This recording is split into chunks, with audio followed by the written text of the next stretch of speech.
Hi everyone. In this video I'm going to demonstrate how to set up and run a confirmatory factor analysis using the Amos structural equation modeling program, and we will be relying on participant responses to subscales from the CAT personality disorder scale. Now before we get started, let me note that underneath the video description you will find a link to a PowerPoint, and that PowerPoint is going to contain a lot more information than I will be covering in this video. Specifically, I annotate various parts of the output that we will be generating, and you'll also find citations that you may find helpful. Additionally, you will find links underneath the video description to the SPSS data files that I will be using in this presentation. So be sure to visit those to learn more. So let's go ahead and take a look at the basic model that we will be generating. So this is the model that I've created in Amos, and you can see we have a lot of variables that are included, but I'm going to walk you through each of them and then I will show you how to set this model up. So first off, notice that we have a lot of boxes and ovals and arrows. So we're going to start off just by talking about these boxes right here. And these boxes, when you're talking about structural equation modeling, they represent measured or manifest variables. So these are variables in your data set that actually have data on them. And so in our model right here, these boxes are essentially reflecting items on our from our subscales that we're going to be using. We're actually going to be using 3 subscales where we are measuring anxiety, affective lability, and depression. So the ANCS 1 through ANCS 7R that you see right here, these are all items from the anxiety subscale. Then we have this affective lability 1 all the way through 6R. Again, those are representing affective lability. And then we have items from the depression subscale, so items 1 through 6 right here. So you'll notice that the ovals that we have this anxious oval right here, we have affective lability, and then depression right here. And so these are the factors that we are testing. So essentially we have, again, 7 items that are used to measure the anxiety factor. Then we have 6 items measuring the affective lability factor, and then 6 items that are measuring the depression factor. You'll notice that we have arrows pointing from the factors to the measured variables, those boxes right there.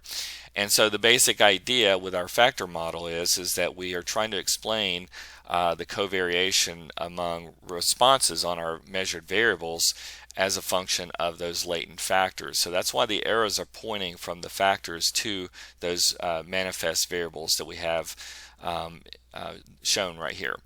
Next, you'll see that one of our loadings from each of our factors is fixed to 1, and the reason why we do this is to set the measurement scale of the latent variable. So if we don't have a measurement scale for the latent variable, which again, we're not measuring it directly, we're inferring that factor from the pattern of responses to our measured variables. If we don't set the measurement scale for that factor, then we end up with an unidentified model, and basically our model doesn't run. We end up with a nice set of error messages and so forth. So we need to do that. So a common strategy is to fix one of the factor loadings for each of our latent variables to 1. I will say that another option would have been to set the variance for our latent variables to 1, but we're going to stick with more common strategy, which is just to fix one of the loadings to 1. And this is fairly arbitrary in this particular case. I've read that basically one option, if you're going to set your one of the factor loadings to 1 to scale the variable, then you should probably consider the indicator that is most likely to be most highly related to the latent factor. But I just kind of arbitrarily selected the first item from each scale to have the loading fixed at 1. All right, so next up, you'll see that on the left side, on this over here, we've got for each of these indicator variables, we have a circle. I've got E1 through E3 all the way down to E13 right here, and the circle has a little path going from it to the manifest variable. And all of those paths have a loading of 1 to them, or excuse me, a path coefficient of 1. And the E's 1 through 13 over there, and then also E14 to E19 over here, these are reflecting measurement errors. So basically the idea is that part of the variation in each of our manifest variables, the variables reflecting participant responses, part of it should be accountable by the factors, the latent factors, and then what's left over is considered measurement error. And so, we need to make sure that we incorporate measurement errors in our model. And again, the reason why we have these path coefficients right here all fixed at 1 is because we have to set a measurement scale for those latent variables. Now let's also look at the double-headed arrows that we see in our model.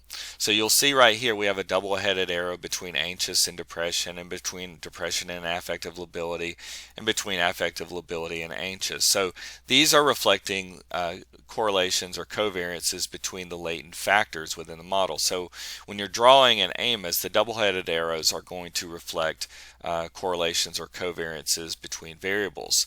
So in this case, we're allowing all of our factors to be correlated.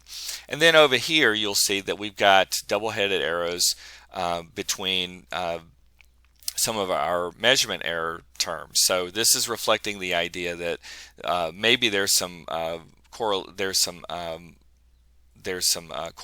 among the measurement errors. There's also one over here as well. And what I did in this particular model was I actually correlated these reverse or negatively worded items in the scale, to capture a potential method effect. I also did it over here as well, and I guess I could have theoretically continued to correlate across, but I just wanted to kind of keep this simple and not too junked up, if you will.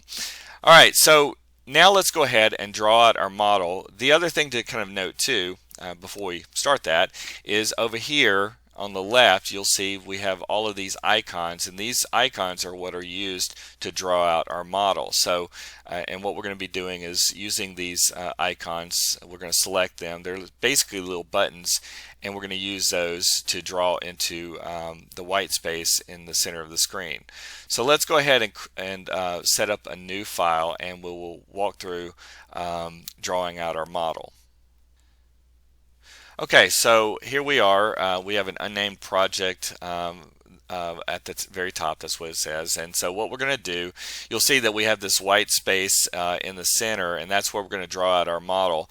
I personally like to have a little bit more space, particularly when I'm working with so many variables. So I'm going to go over here to View and go to Interface Properties, and paper size, I'm going to set it up as landscape, so that gives me a little bit more room to work from. So you have various options that are available. If you select legal, it even goes a little bit wider right there. So you'll see that over here we've got this little box right here that says draw observed variables. The oval is to draw unobserved variables. So that's those are a couple things that we'll start with. So we'll go ahead and use our little box right here. I'm going to draw out a box right up here, and there you go. And so I can continue to draw out if I want to, like this. But one of the downsides of trying to do this freehand is you end up with boxes that are all different sizes and so forth. So I'm going to use this little erase objects, and I'm going to clean this out a bit. And I can use a little copy machine right here. So I can actually, when I press that button and you see the little copier icon highlighted, I can click on the object and drag down, and so now you can see that we have the same size for our newly drawn variable. So that's one of the things that we can do.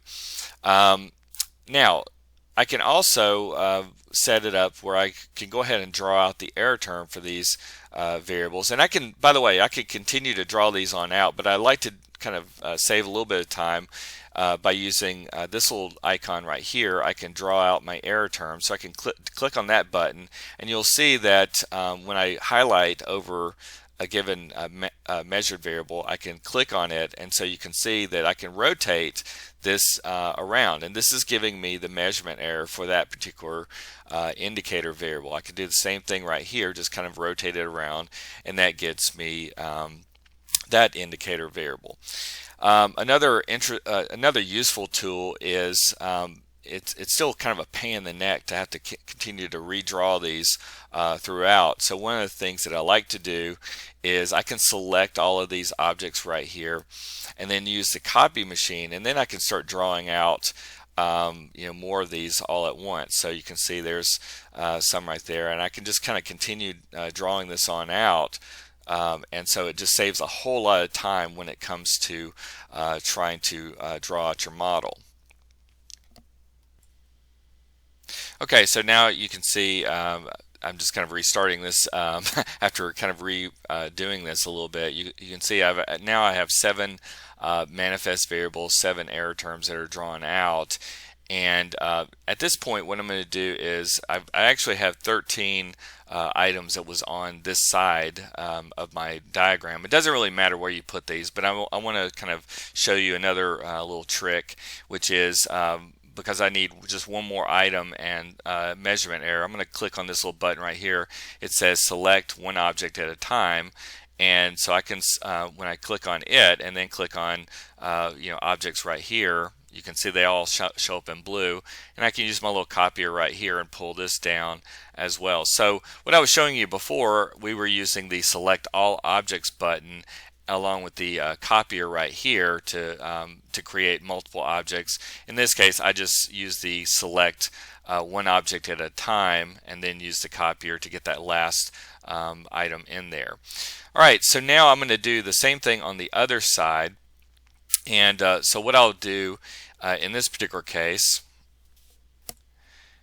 is I'm going to click on this to deselect all objects. So you can see all of the boxes, arrows, everything is back to black. And so what we'll do is we can use our little copier right here, and I'm just going to click on it again, that little button, and move this over here. So I'm going to put it right about here. And then we'll use our little icon to add the measurement error. So I'm going to click on this, and there you go. And then I'm just going to go ahead and reselect all objects, do this quickly, and then use my little copier right here. And I'll, now you can see right here, because I had selected all objects, everything on the left showed up. So let's actually undo this, and we're going to unselect, and then we'll just select one at a time. So we'll click on this, and we'll use our little copier, and then we'll draw out 6 items over here. So there's 1, 2, 3, 4, 5, and 6. Okay, so now we'll deselect all objects. Okay, so the next thing that we will do is draw out our latent variable. So I'm going to select this oval right here, and I'm just going to put it right around here. So we'll just draw it an oval, and then I'm going to use my little copier again. I just like to kind of keep things reasonably the same size. So there we go. There's our 3 ovals right there. And then the next thing that we will do is to start naming those manifest variables in there. So what I'm going to do is actually go over here where it says select data files, and I'm going to click on that. This box is going to open up, and right now I don't have a data file that's set up, so we're going to be pulling data from an SPSS file into Amos to run our model. But we also want to use the variable names that appear in the Amos file. So if I click on file name, then I can select basically the file that contains the data that I'm going to be working from. So this is it right here, and I'm going to go ahead and click on OK. And so now, because I've done that, I can go over here to list variables in dataset and click on that, and so now you can see the variables that were in the data set. And so I can actually start populating these different boxes with the variable names. Now I will say that in my SPSS data file, it's actually got under the label, it's got the actual item content, and so we're going to get rid of that because it's not going to look very pretty if we just do it if we leave everything as it is. So I'll show you why. So I'm going to move this. If I click on the ANKS 1 and drag it over, you can see there's the actual item content. That was what was underneath the label. There's ANKS 2 right there, ANKS 3 right here, ANKS 4, and so ANKS 5, ANKS 6, and ANKS 7 right here. So to get rid of this, what I can do is I can right click on this box up here, go to Object Properties, and the variable label, again, this is what was appearing in the SPSS data file. So I'm just going to delete that. Now you can make other labels if you want. If you want something different than the variable name to show up, you can do that. So I can say anxiety 1 right here or whatever. But the main thing is that you have to have the variable name that is in the data set. So if I click on this box right here, you can see I have the ANKS 2 variable name, and down here under variable label, I'm just going to go ahead and get rid of this. The same for this one, and so forth. Another thing that you will see, you've got font size at the top right there. If you wanted to change that, you could certainly do that. Right now it's set up for 18, but if I wanted to change this to say a 12, let's just see what happens. I'll type in 12 and then enter. You can see that the ANKS 4 variable name now gets a lot smaller. Just to kind of keep this back where we were, we'll just reset it to 18. So I'll go ahead and do the rest of these variables as well, and I'll set up the rest of it. Alright, so now you can see I've got all my variables in there from the SPSS data file. The next thing I'm going to do is name my factors. So I'm going to right click on this first oval, go to Object Properties, and where it says variable name, I'm going to put in a label. So I'm going to call this anxious. Then for this one down here, I'm just going to type in AFF lability. And then for this one right here, I'm going to type in DEP for depression. And next up, what we can do is we need to give each of our measurement errors a name. So I'm just going to click on this box right here, leave the object properties open. You can see that you can basically click on different objects in your Amos file here, and the object properties box can stay open. So I'm going to go up to here for this first measurement error for anxious 1, and I'm going to type in E1, and then for anxious 2, E2, and I'm just going to do this all the way through. So I'll stop the video for a second and finish that up. Okay, so you can see now we have all of our error terms set up in here. I do want to mention too that for each of our latent variables and our error terms, they all have to have a name.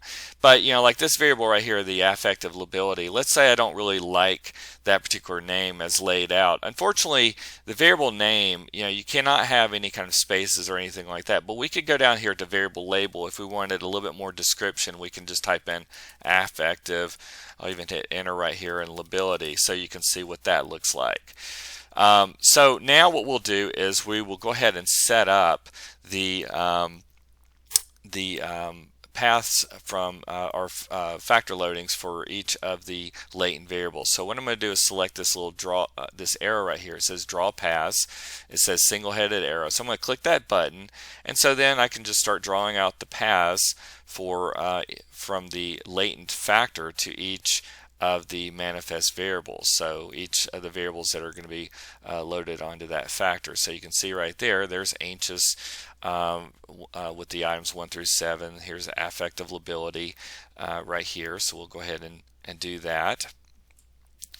And obviously it gets a little tedious sometimes. Nevertheless, it's you're not having to use syntax, which some folks are really not big fans of that in other programs. So there we go. We've got our latent factors with our paths drawn from those factors to their indicator variables.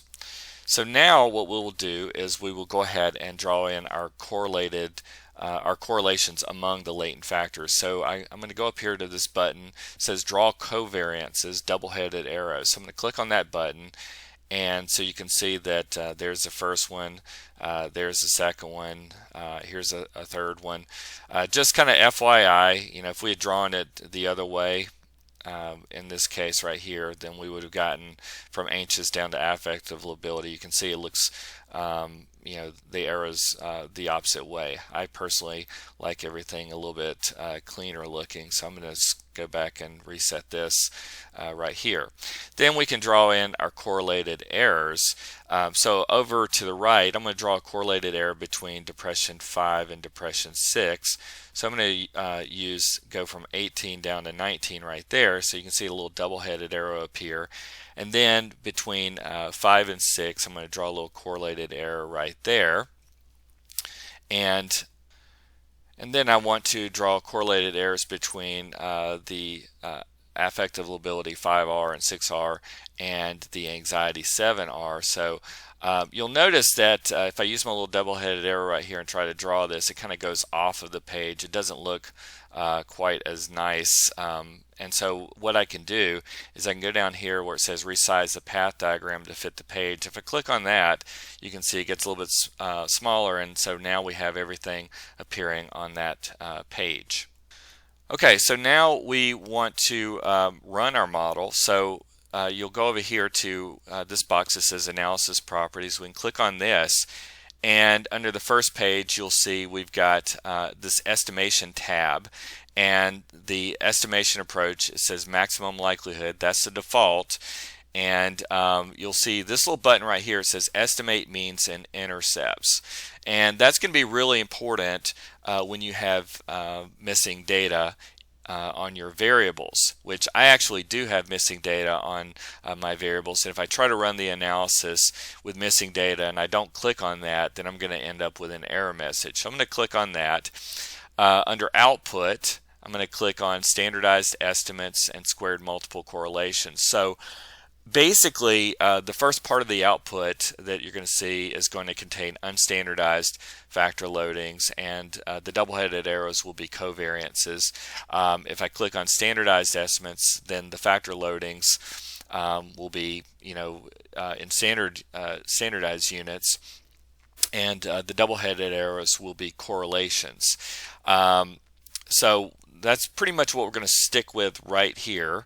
So next up, I'm going to click out of this box and then go down here where it says calculate estimates. Now, because my project currently says unnamed project, I haven't saved anything, so when I click on this button right here, it's gonna Amos is going to force me to save the project. So what I'll do is I'll go ahead and click on that and then save my file. And so when it ran, it actually turns out that it did not work, and the reason why was exactly the same reason why the issue that I raised earlier, which was you have to give a measurement scale for each of those latent variables, which I completely forgot because I was too busy drawing. So I need to go up here where for each of my latent variables and set or fix one of the path coefficients to 1. So I'm going to right click on this first arrow, go to object properties, and click on parameters, and then where it says regression weight, I'll type a 1 right there. I'll go down to this one as well, type in 1, and then go over to this one right here and type 1 as well. So now I'll go ahead and resave this, and now when I run the analysis, it will turn out. So you can see down in this little box right here, it says chi-square is equal to 392.6. I can kind of expand this out if I want a little bit more. Usually I don't spend a whole lot of time in that portion. What I end up doing is going to the view text portion, and this is the output. So I'm going to click on this, and so under this you can see that we have our model fit statistics. Under estimates, you've got the unstandardized factor loadings as well as significance tests. There's our standardized loadings as well. Scrolling down, you can see we have covariances as well as tests of those covariances. We have correlations and so forth. And actually scrolling on down, you can see we have the squared multiple correlations. Before I get into trying to interpret some of that or going through that, I will go back to the path diagram right here. And so there's a little toggle at the top, and if I click on the right toggle, then you can see that I have all of my estimates appear, and right now it's set up as unstandardized estimates. So you'll see that those factor loadings that are fixed at 1, there was no estimation of those of the relationship between the factor and their and that indicator variable. But you see that the remaining loadings are all given. And you can see right here, the 0.55, that's the covariance between anxious and depression. Then this right here is the covariance between depression and affective lability. And then we have the covariance between affective lability and anxious. And then you can see over here for our arrows, you see that the first number is 0. That is the mean for those for the measurement errors. The mean is 0, and then what you have that's given above, that's the variance for the measurement errors. Over here, you can see we have the covariance between a couple of measurement errors. Here's another covariance, and then another covariance is given there, and here's the covariance right there. If we go under standardized estimates, you can see that now we have the standardized factor loadings that are given. Given that this is a pretty simple model, basically each manifest indicator is kind of loaded onto a single factor. These would be correlations between the factor and each of those indicator variables. The double-headed arrow right here is the correlation between anxious and depression. Then this is the correlation between depression and affective lability, and then the correlation between affective lability and the anxious factor. So you can see that those are pretty good correlations among those factors. You'll see over here that the correlation between affective lability and anxious is 0.04, which is pretty negligible. Then we've got 0.09 between these two measurement errors. We do have a 0.31 between these two measurement errors and a 0.12 that's given right there. So, and then above each of these items right here, you'll see that right here we've got 0.58. This is the squared multiple correlation, which would be the communality for that variable.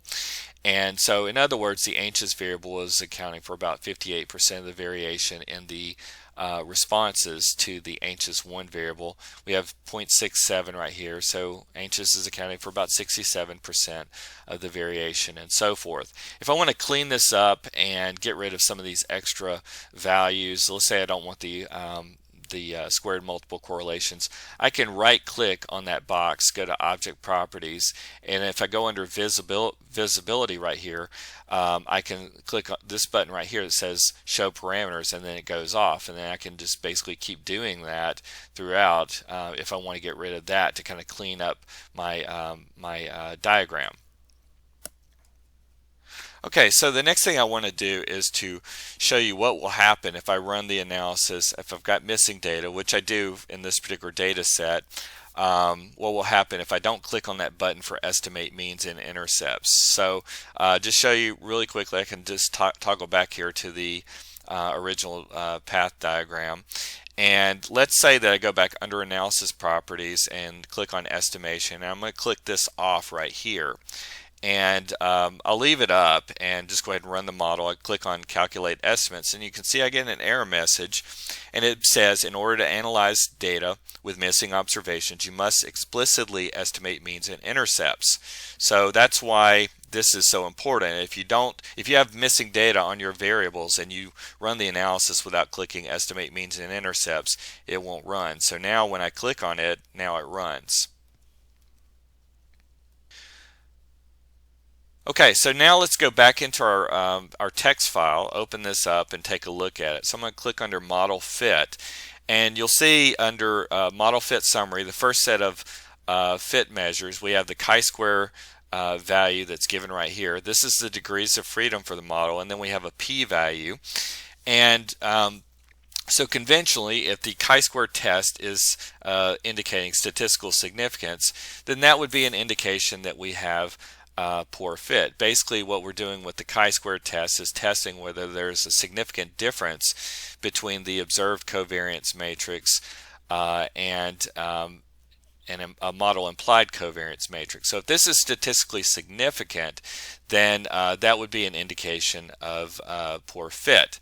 So that's the most traditional approach. Usually we incorporate other measures of fit, more descriptive indices.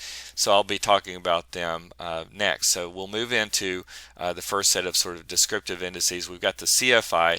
This is the comparative fit index. The TLI is the Tucker-Lewis index. In other SEM programs, it's referred to as the non-normed fit index.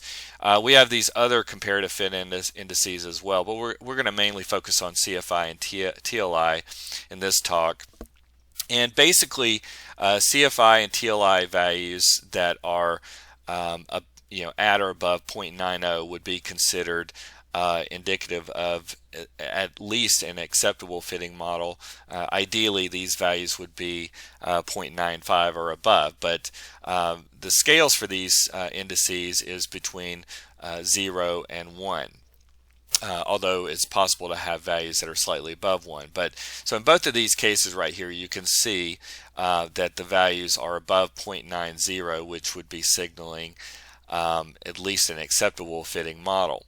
Then I want to scroll down and give you another one. This is the RMSEA, the root mean square error of approximation. And basically a value of 0 is indicating kind of the best fit or the best scenario. And then as the values get increase, that would indicate worsening model fit. Close fit would be indicated by values between 0 and 0.05, but an acceptable fitting model, you would have values that might fall between 0.05 and say 0.08, or perhaps 0.10 for a little bit for a different approach. So I kind of give you some citations for that in the PowerPoint, so be sure to check that out. So you can see that right here with the RMSCA, it's not ideal in terms of a close fit, but it is within the range of an acceptable fitting model. You have next this 90% confidence interval for the root mean square error of approximation. You can see the lower bound is 0.053, so it's a little bit higher than what would be deemed a close fitting model, but not much higher, and the upper bound, the 0.068, is certainly falling within the range of acceptability. So even though the confidence interval is indicating not close fit, we still have a confidence interval that's suggesting an acceptable fitting model. Okay, so if we click under estimates right here, just kind of going back and recapping, the first set of the output right here, you've got where it says regression weights. This table contains the unstandardized factor loadings. You'll see that we have those loadings that are fixed at 1 are appearing, and then below we have the estimates. These are the unstandardized loadings, and then we also have significance tests for each of those. So you can see that all of the factor loadings that were estimated in the model, all of them are statistically significant. You can see that in our p-value portion of the table. When we scroll down, we have again our standardized path coefficients, our standardized factor loadings, and you can see all of these values right here are pretty high. Remember that because all of our indicator variables, each of them are loading onto a single factor, they're basically these loadings can be interpreted as correlation coefficients. So all of these are really pretty high. So they're all suggesting that the indicators are good indicators of their respective latent constructs. So we'll scroll down. We have a table of intercepts that are given. I'm not going to go into that, but we'll scroll down a little bit further. We have covariances, and right here, these are the covariances between the latent factors. So the covariance between depression and anxious, between affective lability and depression, anxious, and affective lability, and so all of these are statistically significant. So these coefficients would appear if we, if we go back to our diagram right here. If we go back to click on this toggle, go to unstandardized estimates, that would be, these are the covariances that we were just referencing right here between the anxious and depression, depression and affective lability, and affective lability and anxious. So let's go back to it right here. And also just kind of re-highlighting those coefficients that you see in terms of the factor loadings. Those are the same ones that are appearing in this table right here. So if we go back under standardized loadings right here and go to our estimates, that would essentially be these values in our output. So we'll go ahead and scroll down a little bit further. We have the correlations between our latent factors, 0.709, 0.695, 0.718, and then we have the correlations between the errors that we had, again, we had allowed to covary. When we scroll down, we have variances with respect to our latent variables as well as the error terms, and then down below we have our squared multiple correlations. So these are what we had requested, and so again we can look at these as the proportion of variation in each of our indicator variables that's accounted for by their respective factors. Okay, now let me show you another thing. We're going to go back under Analysis Properties and go back under the Output tab. And so there are some other options that are available in here. I go into them in a little bit more detail in the PowerPoint, but you'll see that we have an option for Test for Normality and Outliers. So this can be useful for looking at the normality of your variables, both the univariate normality as well as multivariate normality, and potentially identifying outlying cases in your data set. We have this button right here for modification indices. So this is kind of an empirical strategy for making respecifications to your model where you're adding in additional path coefficients or factor loadings or other parameters. And so you can click on that, and that's a common tool in structural equation modeling. Not always a desirable approach, but nonetheless it is a common tool. If you want residual matrices and so forth, you can click on residual moments right here. Now, one of the more irritating things about Amos is that when you have missing data, then what will happen is that when you select these options, you will not get that output. So you can see right now that if I run this analysis, calculate estimates, you can see right here it says modification indices cannot be computed with incomplete data. So again, you can't do it. And then if you click off of that and you run the analysis is now run, but if I go back under my text editor or text output under estimates, you can see that I don't have any of the things that I was asking for in terms of the residual moments there, and down below there's no information concerning normality or outliers. So that's kind of frustrating. So what I thought I would do is run the analysis with a complete set of data so you can see what it looks like. But again, if you have missing data, it's really one of the more irritating aspects of Amos that you can't obtain some of that output. So let me go ahead and go back under the select data files and select our data with no missing values. Alright, so I've selected it here, and so it's actually this is called Cat Personality Disorder Subscales V2, and so basically this is a data set. It contains list-wise deleted cases. So that's not one of the more ideal approaches to dealing with missing data, but again, I just want to show you how to obtain some of that other information. Okay, so now we have no missing data. I can go back under Analysis Properties. Under Estimation, I'll click off of Estimate Means and Intercepts right here. Go back to Output, and so I'll go ahead and select Residual Moments, Modification Indices, and Tests for Normality and Outliers. And we'll click on that, and then now we'll calculate estimates. So now when I click on that, it runs. We don't have any problem. And now when I go under the text output, you can see we have some new additions. So we have this right here. It says assessment of normality. So you can see that we have skewness and kurtosis statistics for each of our variables. So we have our column for skew right here, column for kurtosis right here, and I kind of talk about how to interpret these within the PowerPoint. So I don't want this video to go too much longer, so I'll leave you that to review. At the very bottom, though, you can see we have the multivariate kurtosis. That's to help evaluate multivariate normality. This button right here, we've got observations farthest from the centroid, Mahalanobis distance. So these values right here are used to help evaluate whether we have whether cases might be considered a multivariate outlier. So again, I'm going to leave that for coverage within the PowerPoint, so be sure to check that out when it comes to interpreting those.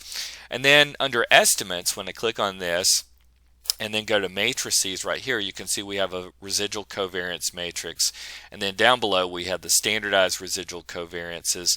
So this can be useful for identifying potential areas of model misspecification and making adjustments to your model. And then down here we have our modification indices, and again, these are frequently used to make adjustments to the model. So basically we have modification indices that are given right here for various proposed model respecifications. So you can see like this first row right here, it says E19 double-headed arrow DEP. So this is suggesting adding a correlation between the error term for variable 19 and the depression factor, which really makes zero sense. So this is why it's really important, if you're going to use the modification indices, think about what it's asking you to do or suggesting, because a lot of times the suggestions will not make any kind of sense. This is only, these are suggestions for improving the fit. Basically, this one right here, it says E16 and E18, those error terms. If I add a correlation between those, then you can see the modification index is a much greater, which would suggest perhaps a much greater improvement in fit over what we were proposed before. So at any rate, these are all different suggestions that might be in terms of parameters that might be added to improve the fit. But again, you really want to be use this sparingly, and don't just make modifications based solely on empirical criteria. Ask yourself whether or not it makes theoretical sense as well. Okay, so that is pretty much going to round out this video presentation. Like I said, I would encourage you to download that PowerPoint, go through it. The output that I've covered in this video, this was just sort of a bird's eye view, but there's a lot more detail in the PowerPoint, so be sure to check it out. And once again, I've included references in case you would like to go through those. So that concludes this video presentation on confirmatory factor analysis with Amos, and I appreciate you watching.